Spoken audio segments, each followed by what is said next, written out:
Hey guys, Katy, Texas.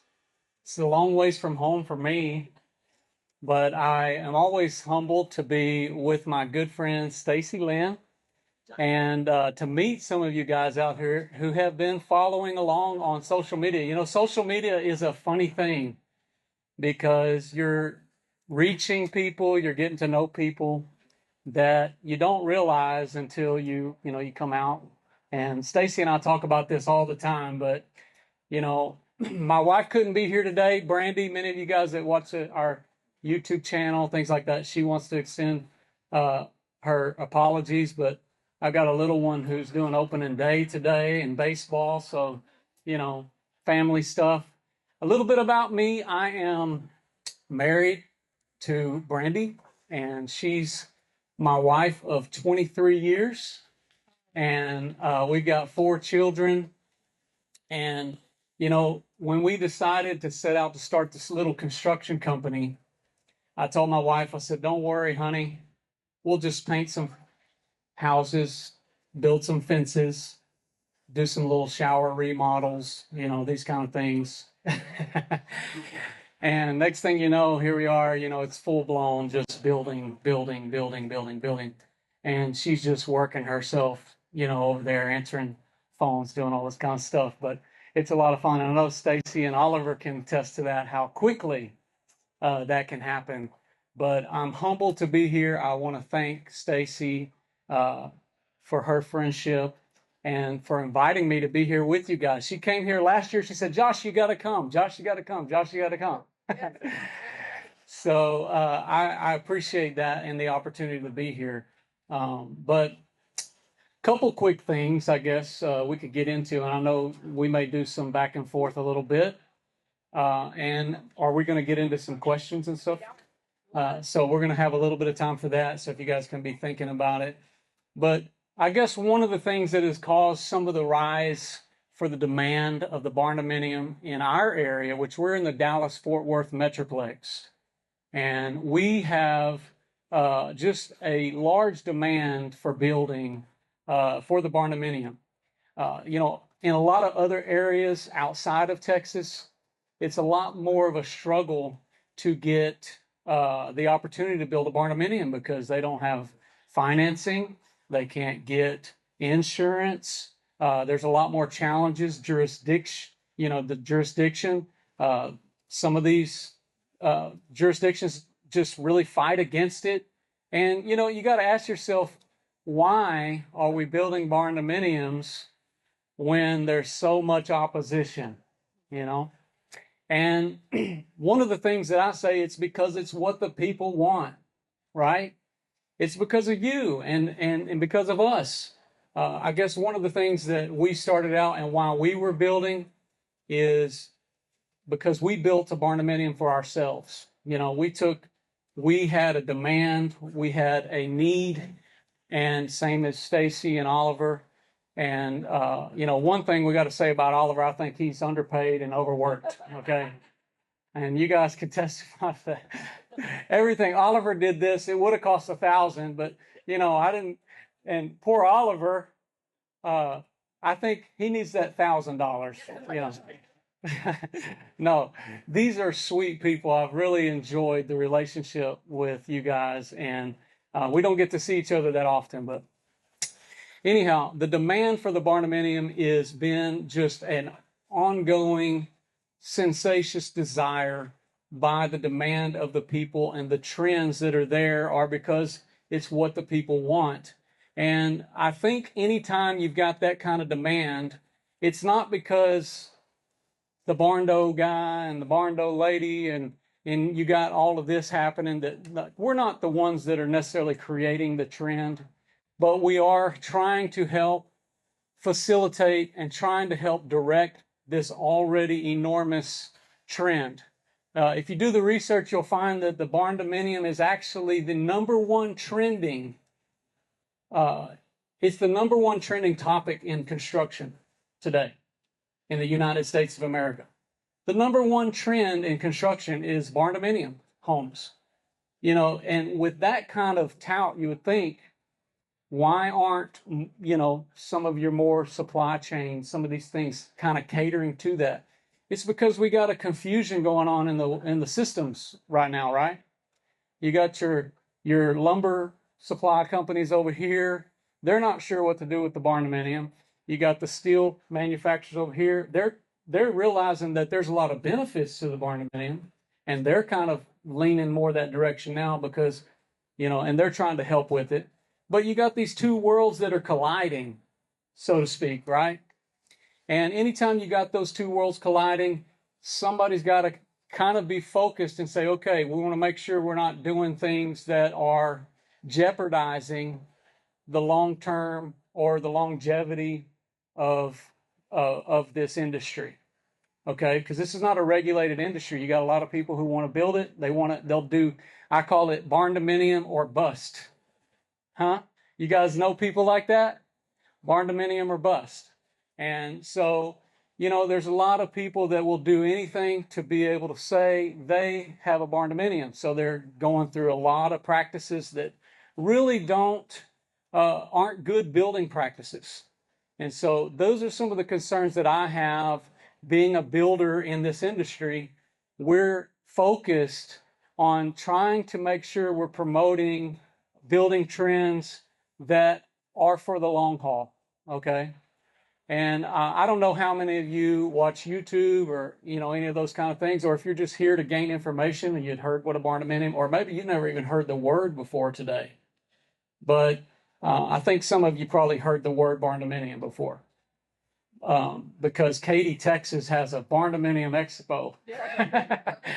So, but the barndominium has just gained so much trend, and it's because of the expansive open spans, and that's one of the things you see when you look at the Creek House is the open span in that big open area with the garage door that opens up. A beautiful display. That is the attractiveness a lot of people have to it. You can't accomplish that right off the bat in a wood frame construction home. You can't just stick frame that and span 50 foot, okay? You got to have trusses.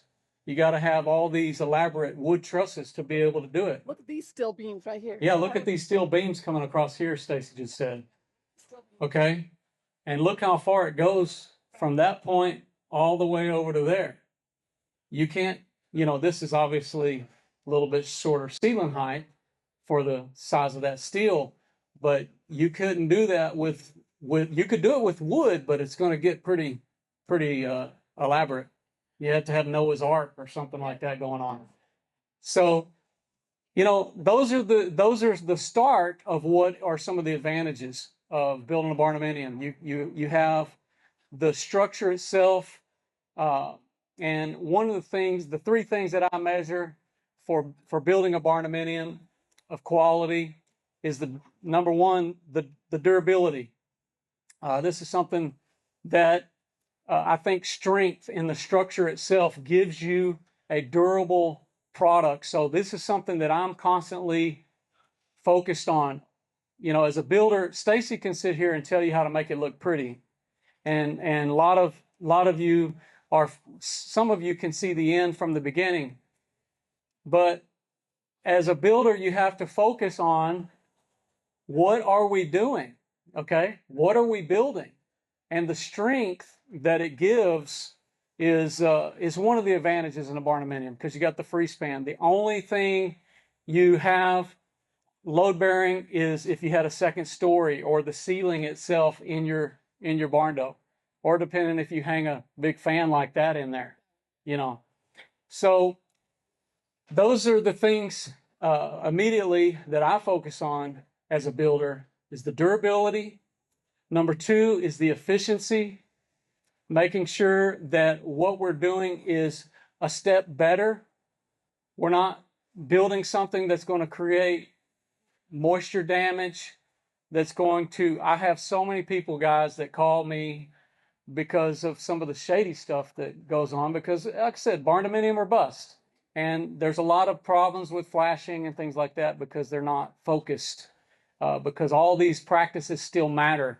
You still have to flash around windows properly, doors properly. You know, and one of the things that we're probably more known for is building what we call a hybrid barndominium. I don't know if you said that a while ago. Did you say hybrid? I did not. Okay, but that's kind of what we're known for, building kind of a hybrid barndominium, which is a combination of building sort of post frame in the steel world with the wood frame construction. And, so everything on the wall system, we use 2x6 studded walls with the zip system that goes around for the flashings around windows and doors. Kind of, taking it a little bit step further in the barndominium world. Now, a lot of people have their own varying opinions about that, because in the steel building world, you need, especially when you're building in this territory, it's a little bit different than it is in Dallas. Here we have the, I forget what it's called, TWS or Texas windstorm. And to get insurance, you got to have an engineered structure. So you got a little bit different methods that you're going to focus on in this territory. So, you're going to get an engineered building, and they can engineer it and allow for you to still be able to do this zip system. I'm sure you guys face that all the time. So those are the things that you're going to think about a little bit different, because in Dallas, I'm not building so to certify for the insurance. Okay, they don't require that. So we are working with the city and dealing with codes and all the similar things. And when we get a building engineered, a lot of times we're going through outright, just a flat out engineer who's going to engineer our structure. So these are things to consider when it comes to efficiency, using those. Some of the systems that we use is the zip system or whatever sheathing methods that you're going to use to help provide some better moisture and vapor barriers between those walls, not allowing moisture to creep in. Now, on the flip side of it, a lot of people do use the closed cell foam, trying to create that barrier. And I'm not here to knock that at all. But this is the method that we use. We use those 2x6 studded walls with the zip, which you guys might have seen. So efficiency, insulation.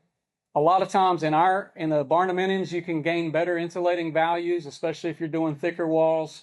We use the 2x6 studded walls. Allows us to fill the whole wall with insulation. And where you're getting a R18 to R20 insulation as opposed to the standard requirements might be an R13 or something like that might normally be required. So gaining structural value, gaining insulating and efficiency values, and then the last thing is design. So that's another key component in your barndominium. What might bring it value is the design itself. And this is where it's invaluable to have somebody. I mean, one of the things like that Stacee and their team do with these displays and the renderings is not common.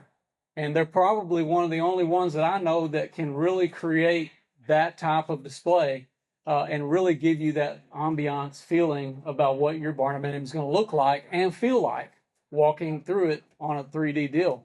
This is like HGTV stuff. I don't even know how y'all do that. But anyhow, so those are the three things that I measure the quality of a build: is your durability, your efficiency, and the design. But as far as how you fancy it up, make it look pretty on the inside, that's really the personality of the client. That's you. Your personality comes out there. What type of finishes, what colored tile, and all these other kind of things that you might do. And so those are just a few of the things right there. Yeah, and I will say this, guys. Josh was talking about insurance and with finance. Those are important. You want to make sure that when you're building to code. Just because you're building in the country and you don't have those inspections doesn't mean you don't build to code. You don't want to give an insurance company reason not to come and cover a claim in case the fire breaks out or something happens. They say, oh, wait a minute, that room didn't have proper egress. That bedroom didn't have proper egress, so we're not going to cover the claim. You want to make sure that you're building to code, even if you're not required to, or if there's not a inspection that requires you to do that. You want to make sure that you're building to code. You can get State Farm Insurance does that. I talk about them. I don't make any money off of State Farm. I talk about them because they insure my Barndo. And people say, I can't get an insurance company to insure my Barndo. If your Barndo is built to code, and they do some other checks, but Barndos can be insured as long as they meet certain parameters. People talk about financing. Josh was talking about financing Barndos. Barndos have been changing so much so that banks are now coming out and saying, you know what? These are custom homes. These are gorgeous. We want to finance these. And so we've got banks that are here and mortgage companies that are here today. If you want to talk to, this is a great place to talk to them about your mortgage. There's one, there's First Financial that's right there. We also have, what's the name of their firm? First Federal. There we go. I was drawing blank. And First Federal is here. So we've got two just mentioned two entities right here that you can talk to about financing your Barndo. So if you build it to code and you do it the right way, build the right way. I love how Josh and Brandy build their Barndos with a zip system. It does cost more. It does add strength to your Barndo. It does have a little bit of R value in that zip system. But this is what we want to do. I want to say a couple things. If you guys don't follow Josh, now pull out your phones, give him a follow on Instagram. He's on TikTok, Facebook, on YouTube. He and Brandy do a great job on YouTube with doing the tours. So after they finish the Barndo build, he and Brandy do a tour of that Barndo. And I think you guys got some neat Texas Best. with Texas Best Construction. So go with Texas Best Construction on social media, give him a follow. And he's got some really great construction tips and things that he talks about on YouTube. And I like that because it's really good, solid information on Barndos. And so why don't we just go ahead and open up? You have something? Oh, did you want to have questions? No. I was going to say something. Go ahead. Another thing I'll say about the financing side, and this is an advantage that I've seen in our area, and this is where it'd be good for you to talk to these lenders, okay? Because some of you that are looking for builders that are in the local area, if there's a builder who's building a barndominium and they've got a good relationship with the bank, it's a good sign, guys. That's a good sign, okay? And that's one of the things that we've been able to nourish and enjoy in our territory is some of the banks that we work with, and they're like, we'll go anywhere Texas Best will go, okay? But the advantage is there, and I'll say this: I've never had anybody have trouble getting insurance, and so I answer that question honestly when people do reach out. And I'm sorry in other states and all that who are really struggling with that.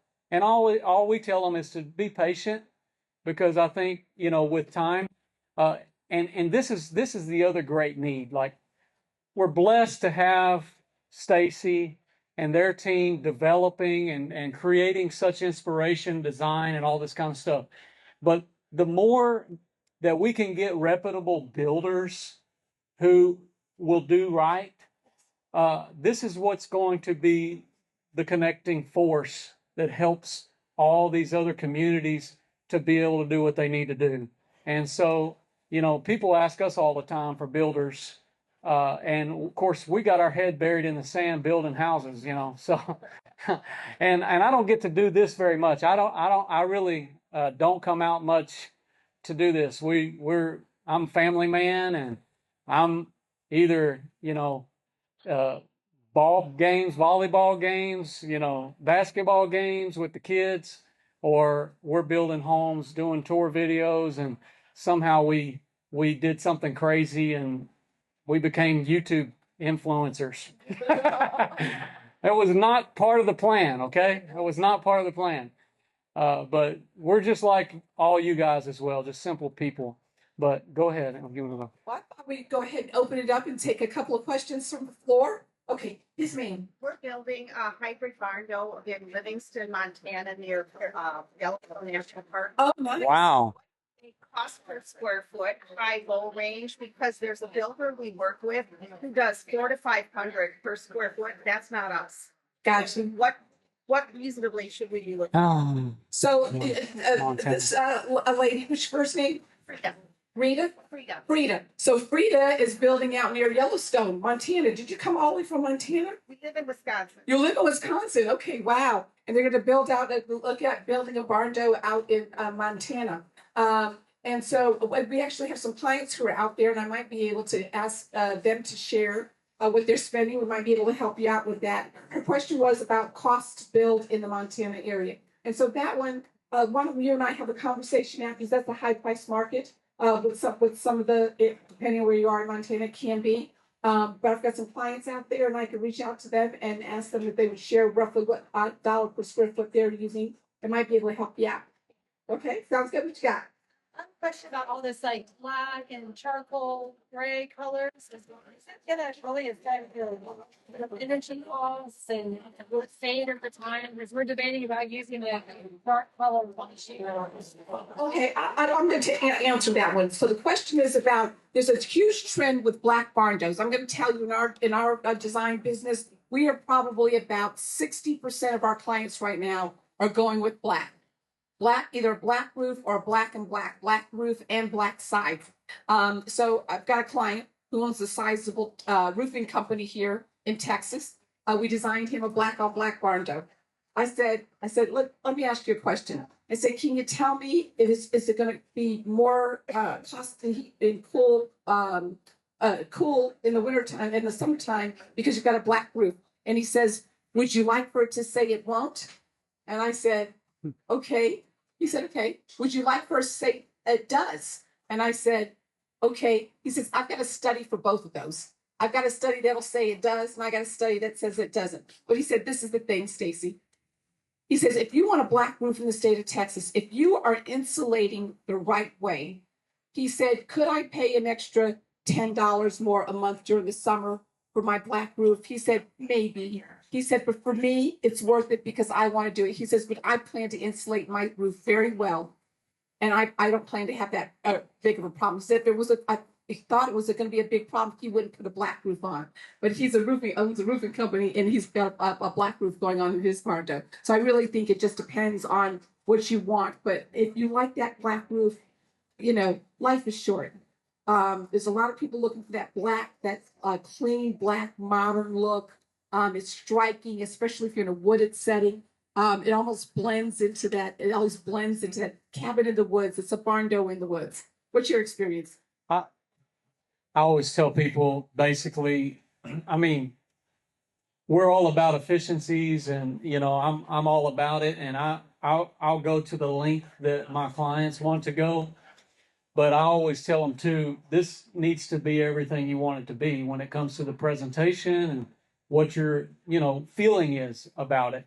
And like she said, I mean, at the end of the day, you're going to pay whatever it is, a little bit more money a month to heat or cool that. And it is what it is. But if you don't want to, if you don't want anything else, I mean, that's what you need to go with. I mean, We're gonna stay black. oh, I think yeah, you probably will experience a little bit of fading, but just the dust alone, you're going to see a little bit of colorization from on the metal panels. Overall, it's never slowed any of our clients down from doing black windows, even though they're paying more money for the black windows. But because of the demand, anything that people want, there's a demand. And so the black is a real high trend on those accents with the colors. But I used to be in the roofing business myself. I did that in my 20s. I was doing insurance restoration, traveling, doing a lot of roofing. I actually did work down here in Santa Fe at one point, chasing storms, doing that kind of stuff.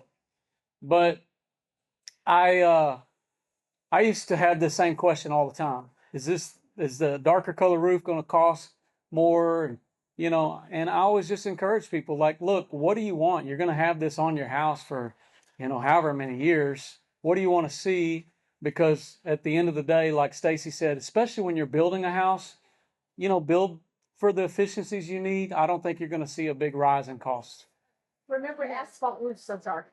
Yeah, I was thinking the same thing. Asphalt roofs are dark. Oh, well, so- Half what? What is I it? said asphalt roofs are dark. Asphalt. Oh. Yeah, asphalt. I said asphalt roofs are dark. Your traditional homes have dark roofs on. Oh yeah, they got asphalt. Asphalt, they're already dark. Yeah. What about another question? Yes, ma'am. Out of state, there's people we're going to, I'm starting the project. There could be some advice on how to connect with a general contractor or a builder. Like, you come to you, get the plan. Yes. Like, I think we would say the same thing. So Yeah, so where are you planning on building?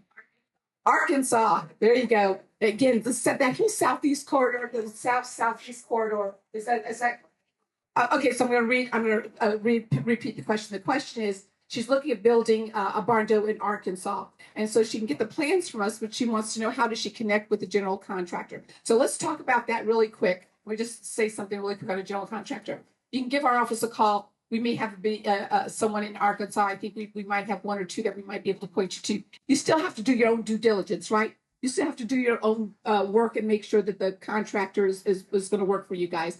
That's one. But two, this is what I tell folks. If you particularly are in a rural area and you're looking for a general contractor, go out to your metal supply houses, your local metal supply houses, and ask them, hey, say, look, do you have some of your customers that build barndominiums in the area?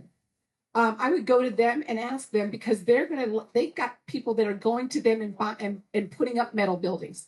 So that's another way to do it. You got to be real careful. You love social media, but not everything that's on social media is correct. everything you see for under Yeah. everything you see for under $100,000 on social media is not under 100,000. I'll just say that, especially any of those pictures of me and Stacy posted. So I'm just telling you. Yeah. The people that will say out there, oh, you can build this. I had someone on social media yesterday, day before, who said, I put up a sign and someone says, oh, you don't need to buy her plan. And I did this on a piece of paper. And I built this and I could build this for under $150,000.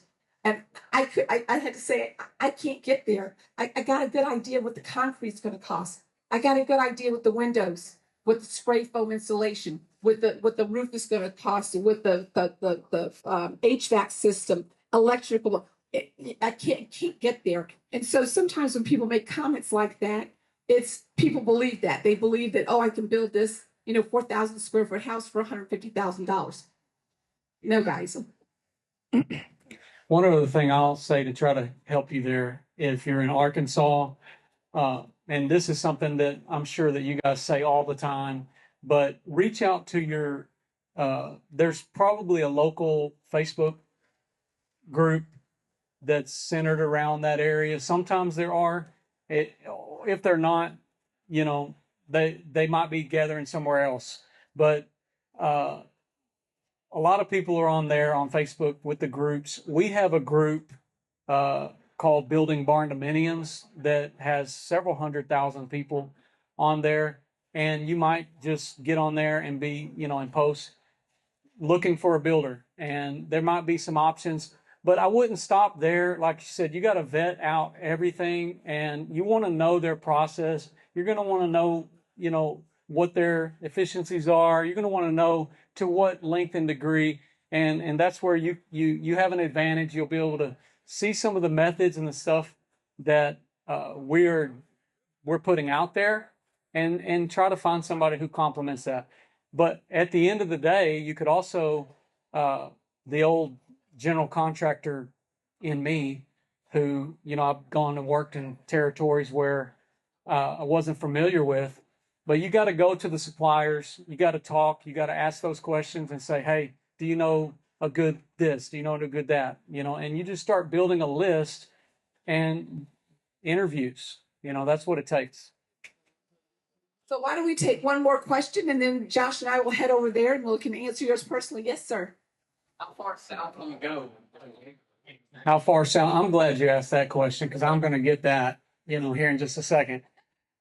So we had a 100-mile radius from we're located in Red Oak, Texas, and so and talking about regulations and all that stuff, the city of Red Oak won't even allow us to build a barndominium. How about that? So we have our own challenges. Not that we've tried to build a barndominium in Red Oak, except for we do have a Red Oak barndominium that was just outside of the city. Everybody that drives by that house wants us to build them a house.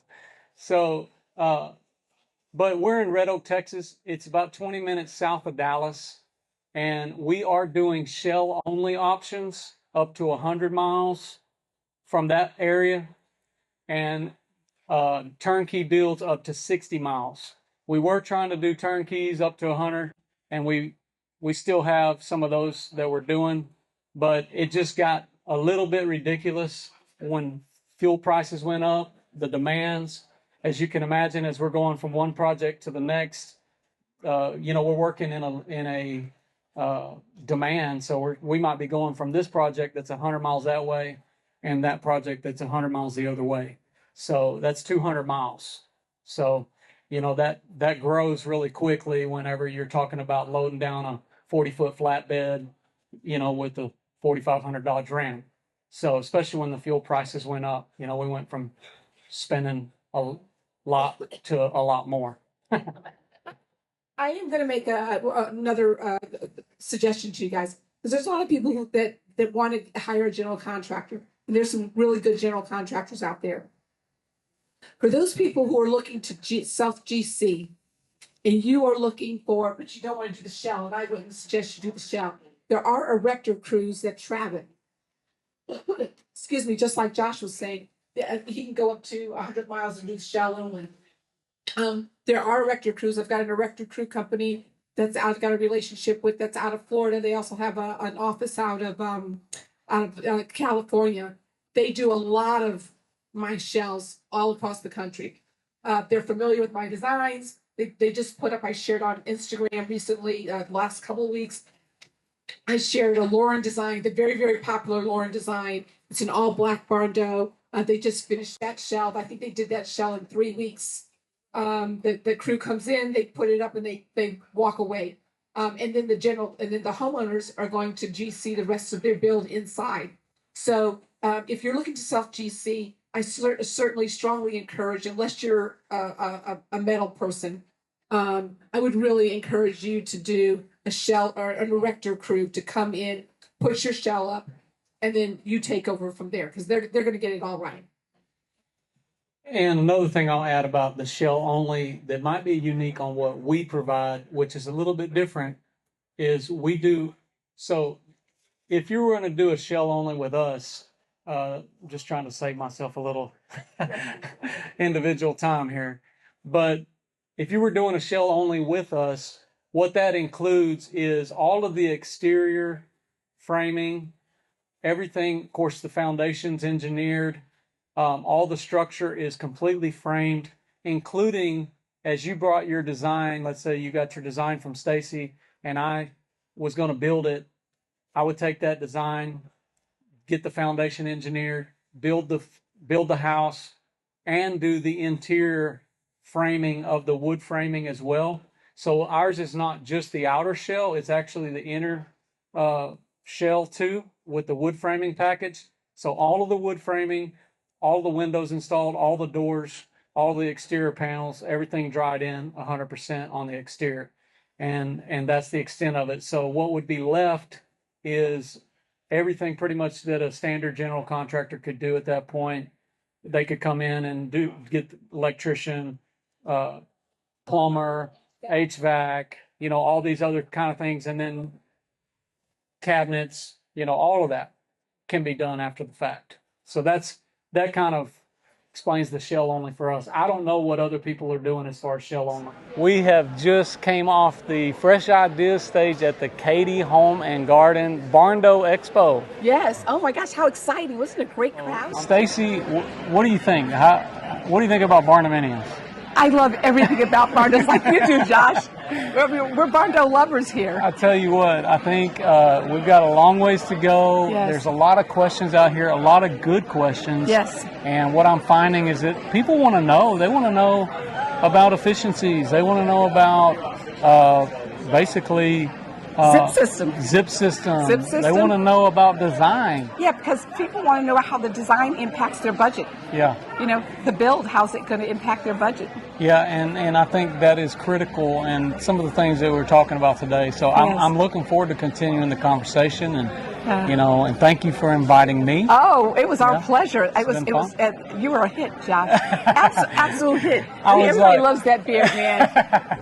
Well, it's been exciting, and so we're looking forward to more collaboration opportunities. And Absolutely. being out with you guys. But if you guys haven't already subscribed to the Barndominium Company, Yes. you guys follow over there, and of course you know where we're at as well. Texas Best Construction. Yeah. So Josh Helm wishing you all the best. And Stacee Lynn wishing you all the best. Thanks for watching. Texas Best.